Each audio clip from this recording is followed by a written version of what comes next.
নমস্কার বন্ধুরা, আমার চ্যানেলে তোমাদের সকলকে স্বাগত জানাই। আমার আজকের রেসিপি মুসুর ডাল দিয়ে চাল কুমড়ো শাক। বাড়িতে একটা চাল কুমড়ো গাছ হয়েছে, গাছটা এখনও ছোট, ওর থেকে 2-3টে ডগা আমি কেটে নিচ্ছি। এগুলো যত কেটে নেব গাছটা তত মজবুত হবে আর ঝোপালো হবে। এই ডগাগুলো কেটে মুসুর ডাল দিয়ে রান্না করে নেব। চাল কুমড়ো শাকগুলো কেটে ধুয়ে ভালো করে পরিষ্কার করে নিয়েছি, আর এই শাকগুলো একদম কচি। শাক অনুযায়ী 1 কাপের একটু বেশি মুসুর ডাল নিয়েছি।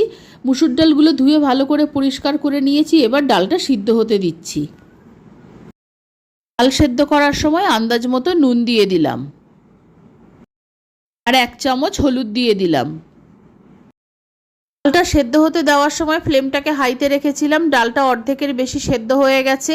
এবার ডালের এই ফেনাগুলো আমি তুলে ফেলে দেব। ডালের ফেনাটা তুলে ফেলে দেওয়ার পর কেটে ধুয়ে রাখা চাল কুমড়ো শাকটা ডালের মধ্যে দিয়ে দেব। এবার ডাল আর চাল কুমড়ো শাকটা একসঙ্গে খুব ভালো করে সেদ্ধ করে নেব। কচি শাক সিদ্ধ হতে বেশিক্ষণ সময় লাগবে না। ডাল আর শাক খুব ভালো মতো সিদ্ধ হয়ে গেছে। এবার ফোড়ন দিয়ে দেব। কড়াইতে অল্প সর্ষের তেল দিয়ে দিলাম, 2টো শুকনো লঙ্কা আর 1 চামচ সাদা জিরে ফোড়নে দিলাম। জিরে আর শুকনো লঙ্কাটাকে কিছুক্ষণ ভেজে নেওয়ার পর একটা বড় সাইজের কুচানো পেঁয়াজ দিয়ে দিলাম। পেঁয়াজটা কিছুক্ষণ ভেজে নেব। পেঁয়াজটা ভাজার সময় 2-3টে চেরা কাঁচা লঙ্কা দিয়ে দিলাম, দিয়ে পেঁয়াজের সঙ্গে ভালো করে ভেজে নিচ্ছি। পেঁয়াজটা কিছুক্ষণ ভেজে নেওয়ার পর একটা গোটা রসুন কুচি করে কেটে দিয়ে দিয়েছি। রসুনের পরিমাণটা একটু বেশি লাগবে। এবার পেঁয়াজ আর রসুন আরেকবার ভালো করে ভেজে নিচ্ছি। ফোড়নটা তৈরি হয়ে গেছে। এবার প্রথমে হাতা দিয়ে অল্প ডাল আগে ফোড়নের মধ্যে ঢেলে দেব, তারপর বাকি ডালটা ঢেলে দেব।